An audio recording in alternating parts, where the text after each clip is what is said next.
One of the things which is with particle size, I think that how we measure it is the first problem, actually. We measure average particle size.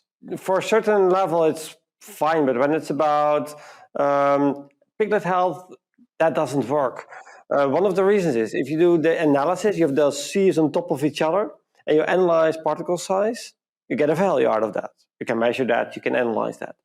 If I analyze the same feed sample, send it to another lab, and they take their own sieve sizes, they have one sieve size less, one sieve less, you get a different value.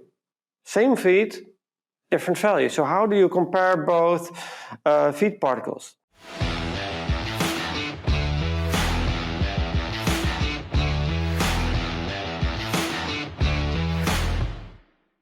Welcome to the Swine Nutrition Blackbelt Podcast, where we explore the science behind swine nutrition. I'm your host, Jorge Estrada, and today in our podcast we have Dr. Marco de Mick, who is a senior consultant in swine nutrition in the Netherlands. This is the second delivery of the topic enhancing gastrointestinal health for a strong start. Dr. de Mick, welcome to the podcast. Thanks for joining us today. Thank you for having me again. It's great. So let's dive right in. Last time we discussed a bit about challenges at weaning and the relationship with the intestinal health. You mentioned the important role of the stomach, that it plays, especially post weaning.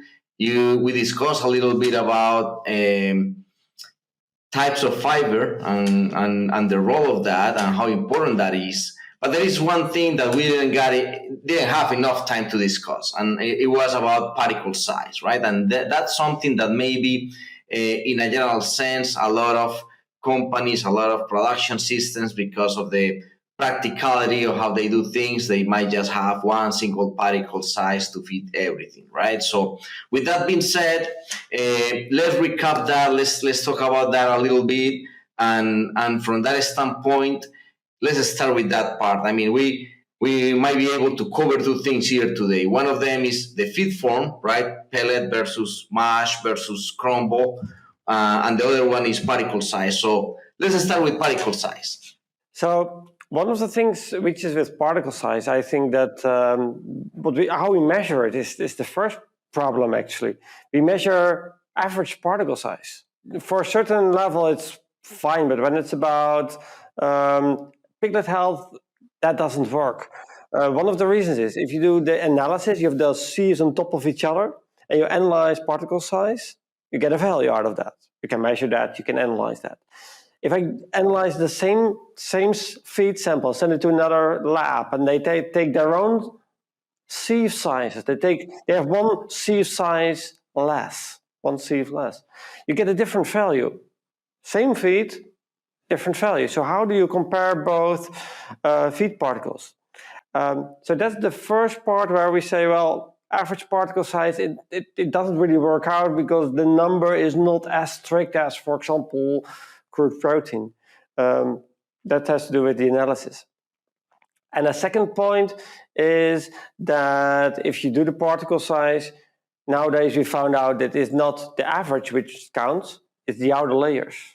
So if you have coarser materials, it really has a different effect than the small particles. So we need to think a bit differently. That's basically also my main message. Stop the average particle size is not as effective as if you focus on the outside layers. So that's a very good point, right? As you're saying, probably discussing what's the methodology, and there is also, I think you guys have gone farther on measuring wet particle size versus dry particle size, and which is again amazing. So when one thing is okay, the methodology to measure it and to understand that variation is quite important. Now, what will be the effect of a different particle size in young, at weaning? And according to your experience and the research that you guys have conducted, what would be the ideal particle size for a young animal? So with particle size, we did quite some research. We are also in pellets, for example, the hammer mill is of course reducing particle size. But if you're pelleting your diet, it's even more effective in reducing particle size. But also specific ingredients are more sensitive than others. For example, wheat is more sensitive to pelleting in terms of particle size reduction if you compare that to barley. So we deep dive deeper in what do we need? What's the value of the animal and how can we accomplish that? And then we found out that it's mostly the average particle size above 1.25 millimeters. Whether it's 1.2 or 1.4, we don't know for sure. We set the line at 1.25. And then it depends. If you want to push for maximum growth performance and you have proper health, then you can reduce the level a bit. If you are much more focusing on health, intestinal health, then you should increase your level. And then we talk about that's around 15% where that cutoff value is. The only point is which nutrients to grind fine. Because there, of course, your soybean meal should not be ground coarsely. It should be ground finely, as far as that's even necessary, because soybean meal is generally fine by start. But your protein, your starch, you like to have that fine because that really affects your efficiency. So the thing you want to focus on is the fiber particles, the fiber part. And you can really play with that to enhance stomach health. And what we see is that those large particles in the stomach, they do two things. First, they stay in the stomach for longer. You see that the retention time is longer. And the second, they create layers. If you create layers in your stomach, and you know that the acidity is mostly produced in the bottom part, then you separate that, and then you'll have a smaller volume in the stomach to get a lower pH. So piglets have difficulty in reducing the pH in the stomach. And if you create layers, you really enhance the effect by concentrating the HCl which the animal is producing in a much smaller area. Let's say, a diet at weaning. What will be your recommendation regarding an average of particle size? Or, again, taking into consideration that you're going to have, your fiber source, you're going to have protein, you're going to have a starch. In a general sense, from the practical standpoint, what's something that our audience could take home? So what you need to do is find a sieve size which is around 1.25 millimeters, so you can measure everything on top of that. Going larger doesn't really make sense. And in that particle, we focus on specific ingredients. I don't like my corn to be in there and so on. So I like for example, my inert carbohydrates. They are more effective than fermentable carbohydrates. So no beet pulp, but I do want to have, for example, oat hulls or wheat bran is also effective if you have a coarse version, because that's the difficulty. And what do you want to have? If you want to focus on intestinal health, then 15% plus should be in that sieve. So if you want to focus more on that, inert carbohydrates and the particle size should be above 1.25 millimeters. Excellent. It's not like a cow that it should be 5 centimeters or so.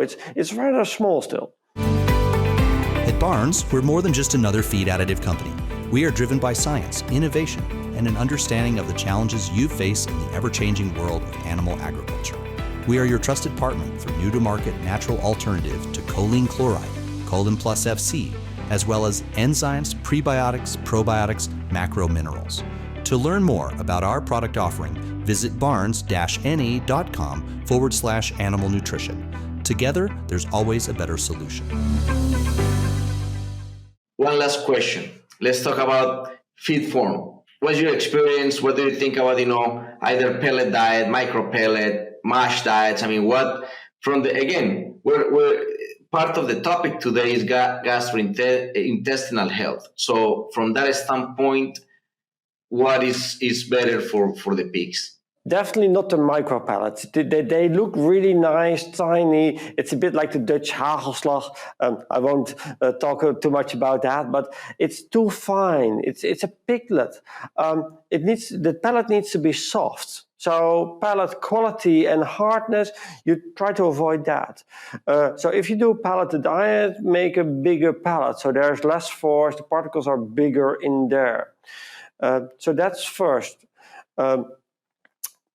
The problem with mash is always that you lose more product. So there is a spillage of product if you feed it mashed. Then you only know what's consumed and not the part what is eaten.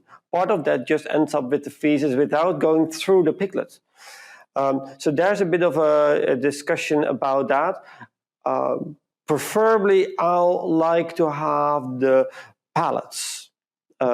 Because you have more flexibility, also you get a bit of starch gelatinization, and with proper ingredient-specific grinding, you can still have that large particle size in your pellet. But then it's of course important that you do not have a particle which is smaller than 3 millimeters. You should not do that. And then you also talked a bit about the crumble. Then you have the advantage. You have everything compacted. You have also that the starch is a bit gelatinized. That's the advantage of that. But still you take extra treatment, extra technical treatment, and then you decrease particle size a bit again. So sometimes you see practical problems and then it can help, but in general I'm not in favor of crumbles. Marco, this is all the time we have today, so thanks a lot for joining us. Thank you for having me. Everyone, thanks for listening to the Swine Nutrition Blackbelt Podcast. Don't forget to subscribe and leave us some comments. Please join us in our next episode.